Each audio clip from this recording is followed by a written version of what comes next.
আমি মা বড় মার কাছে গল্প শুনেছি আমার ঠাকুরদা মানে তাদের শ্বশুরমশাই রান্নার সময় রান্নাঘরে বসে তাদের সাথে সবজিপাতি কেটে দিতেন। কারণ আমার দাদু বিশ্বাস করতেন সবজি কাটার ধরনের ওপর নাকি রান্নার স্বাদ নির্ভর করে।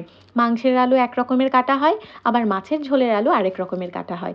সবজি কাটার ধরন দেখলেই নাকি বোঝা যায় আজকে কি রান্না হতে চলেছে। তোমরাও যেরকম বুঝতে পারছো, আজকে আমি স্টিউ বানাতে চলেছি।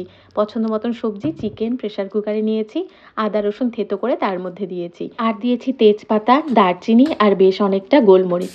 পরিমাণ মতন জল দিয়ে প্রেসার কুকারে অনেকগুলো হুইসেল দিয়ে নামিয়ে নিয়েছি। হুইসেল খুলে যাওয়ার পর একটা ঝাঁঝরির ওপর চিকেন আর ভেজিটেবলগুলো নিয়ে স্টকটাকে আলাদা করে নিয়েছি। সেদ্ধ করার সময় যে তেজপাতা গোটা গরম মশলা দিয়েছিলাম সেগুলো আলাদা করে ফেলে দিয়েছি। একটা কড়াইতে বাটার গরম করে সেদ্ধ করে রাখা সবজি চিকেনটাকে দিয়ে বেশ অনেকটা নুন দিয়ে সতে করে নিয়েছি। এবার ভালো করে সতে করার পর আগে থেকে যে স্টকটা বানিয়ে রেখেছিলাম সেটা এটার মধ্যে দিয়ে ভালো করে ফুটিয়ে নিচ্ছি। একটা বাটিতে দুধ নিয়ে 1 চামচ মতন ময়দা গুলিয়ে নিলাম।